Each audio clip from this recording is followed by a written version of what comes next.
This video is brought to you by Narwal. More on them at the end of the video. China has food and China has rice wine. So the natural question to ask might be, does China have wine pairing? Well, the answer is kind of, not really in the Western sense. Here in China, speaking in really broad generality, people usually don't choose certain wine to pair their food, but rather in the opposite direction, they will choose certain food to pair their wine.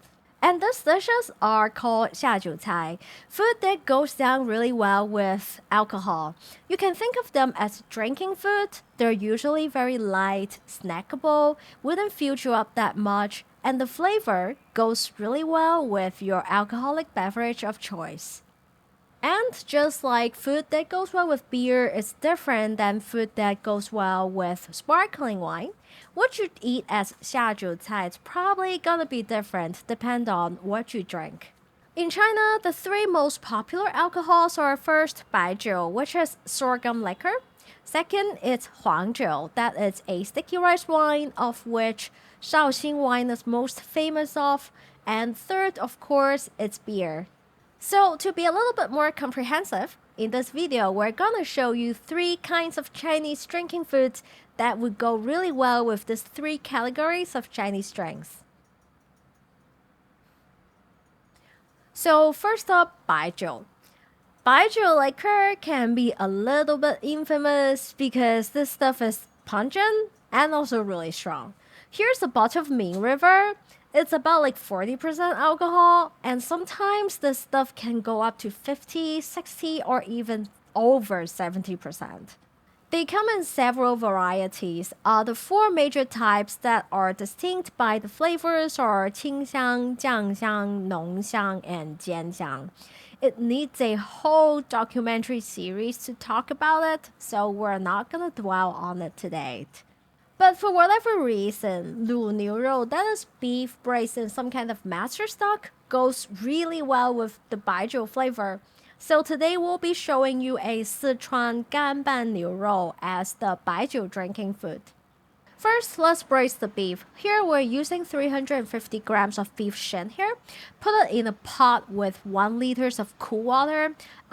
This can actually braise for up to 1 kilograms of beef. We're only doing 350 here because we already have a bunch of test batches in our fridge. Now bring it to a boil. Skim if needed during the process. And once it's at a boil, turn the heat to low, and now we can add in our spices. Here we're using 3-star anise, 6 bay leaf, 1 teaspoon of fennel seed, 1 tablespoon of Sichuan peppercorn, and optionally 3 to 4 pieces of sand ginger, aka cut chili. Plus, we'll be using some dry chili for heat and flavor. Here's 10 grams of dry erjingtiao chili. You can sub it with cayenne or cashmere, and plus we'll be adding in 5 grams of dry chaotianjiao chili. Then here you can sub this with dry Thai birdseed. As for aromatics, we'll be adding in 1 2-inch ginger and a 2-inch sections of welsh onion. You can sub this with a sprig of scallion instead. And then adding in the seasoning of 3 tablespoons of salt, half tablespoons of chicken bouillon powder, plus 3 tablespoons of liaojiu, a.k.a. Shaoxing wine. Now, keep it covered and let it braise for 40 minutes or until a chopstick can easily pierce through the beef. Now, 40 minutes later, come back and check to see if your beef is done. If it's done, then take it out, put it on a drying rack or a makeshift drying rack made with a pair of chopsticks, and let it completely cool down and let the surface moisture evaporate. When the beef is cooling down, let's make some Sichuan 熟油辣子 or cooked chili oil for the sauce. Here we have 25 grams of dry erjingtiao chili, and again, you can sub it with cayenne or cashmere. Cut them into sections if they are too long, and now we need to toast them.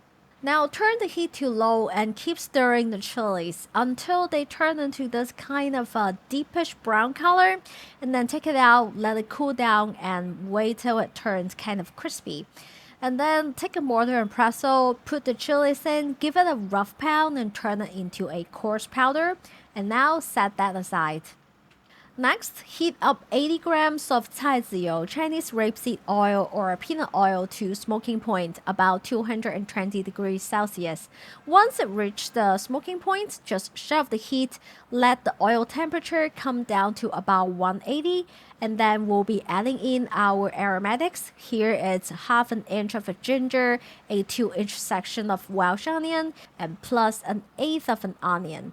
Now turn the heat back on low and fry the aromatics till they are golden brown, and then take it out. Now bring the oil temperature back to 150 degrees Celsius, then shut off the heat, toss the coarse chili powder in, give it a mix, let it slightly cool down and jar it up. And now your Sichuan cooked chili oil is done. When the beef completely cools down after a couple hours, and now we can assemble.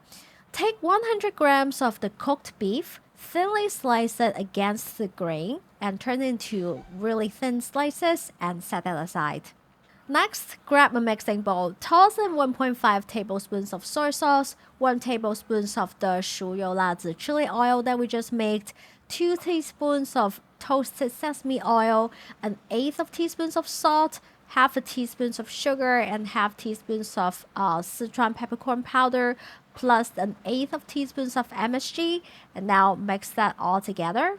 Then toss in the beef, plus 30 grams of roughly pounded roasted peanuts, 10 grams or about 1 tablespoon of toasted white sesame seeds, 25 grams of cilantro roughly cut into 1-inch sections, and 15 grams of scallion cut into the same size. Mix everything together, put it on a plate, and now your gan ma niu rou is done. I know that Baijiu sometimes get a bad rap of being unpalatable, but with this kind of beef dishes, even a $1.5 of arbols like Baijiu liquor can be surprisingly okay to enjoy. So do give it a try. There's some kind of black magic in there. Okay, moving on. Let's make something for Huangjiu. Huangjiu is a kind of sticky rice wine, and it's a popular choice of alcohol around Jiangnan area, and it's commonly known as Shaoxing wine. So for more information about it, check out our Shaoxing wine video here. So we had this huasheng or boiled peanuts with dry plums at our favorite Under the Bridge restaurant in Shaoxing. The slightly spiced sweet and sourness goes really well with the mild fragrance of Huangjiu, and it's also a great snack just even on its own. So to make huasheng, you need peanuts. Here's 350 grams of fresh peanuts, and then crack open each peanut to let the flavor absorb better later. But before the boil, we need to blanch the peanut first. So to a pot of 1 liter boiling water, add in 1 teaspoon of sodium carbonate, and then add your peanut to the boiling water, cover, let it cook on medium for 5 minutes. 5 minutes later, shut off the heat, take out the peanuts, and let it soak in cool water for a couple minutes to get rid of that alkaline taste. Now we can start boiling our peanuts. Here's we have 3 cups of cool water. Put in your peanuts together with a 1/4 teaspoon clove, a 1/4 teaspoon fennel seeds, 4 pieces of dry licorice roots, and 20 grams of dry Chinese plums. So for the Chinese dry plums, we are using the candy sort here. They are salty, sour, and sweet at the same time. You should be able to get them at Asian supermarkets as they are a classic export item from early on.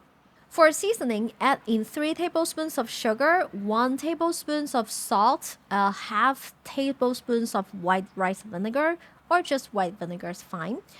Bring everything to a boil and let it simmer on low for 45 minutes. Now, 45 minutes later, come back, shut off the heat. Just let it soak for 4 hours or overnight to let the flavor deepen. You can also put it in the fridge after it cools down. And next day now, your huamei peanut is done. Scoop some out when you are ready to drink some Huangjiu. It's good either served chilled or reheated. It really just depends on the weather and your mood. Now, let's make something for beer. Well, I guess I don't need to tell you what beer is, so let's jump to the food itself. So we'll be making 蒜泥拍黄瓜 or smashed cucumber with a garlic sauce today. The cucumber, it's really crunchy, it's slightly spicy, and it's the best refreshing snack to have a cold beer in a hot summer day.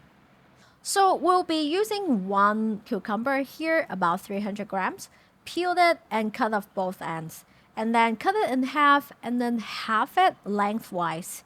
Now, flat side down, use a cleaver and really smash your cucumber and then cut it into 1 inch section. Work through the whole cucumber and then set them aside in a mixing bowl. So because Chris is very weird and likes his cucumber very cold, if you're like that too, you can pop the cucumber in the fridge for 30 minutes or the freezer for 15 minutes before serving. A bit later now, the cucumber is properly chilled and now we can assemble and mix everything together. Now to the mixing bowl with the cucumber, add in half a tablespoon of soy sauce, half a tablespoon of dark Chinese vinegar, half a tablespoon of the Sichuan 熟油辣子 chili oil that we just made, plus 1 tablespoon of sesame oil, an eighth of teaspoon salt, and an eighth of teaspoon MSG. For aromatics and herbs, toss in 2 big cloves of garlic, finely minced, 1 sprig of cilantro, roughly cut into 1-inch sections. Now mix everything well together, put it on a plate, and then your garlic smashed cucumber is done. Best enjoy while it's cold. So, Narwal. I know that we don't usually really do sponsorships, so let me explain. One of Steph's old friends works for this company that sells these robotic vacuums, and a while back they were like, hey, do you want one? If you like it, you can give us a shout on your channel if we ever expand abroad. And we did really like it, and now they're entering the American market, so we are on the hook. So, Narwal is this kind of like super premium robot vacuum. It can even do a great job mopping. And unique to Narwal, it comes with a station that completely swaps water out for you. It's super easy, we've really liked it.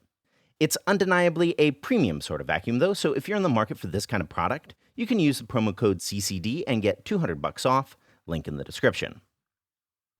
So we make the dishes here in relatively smaller portion size because 下酒菜 is not something that's supposed to fill you up.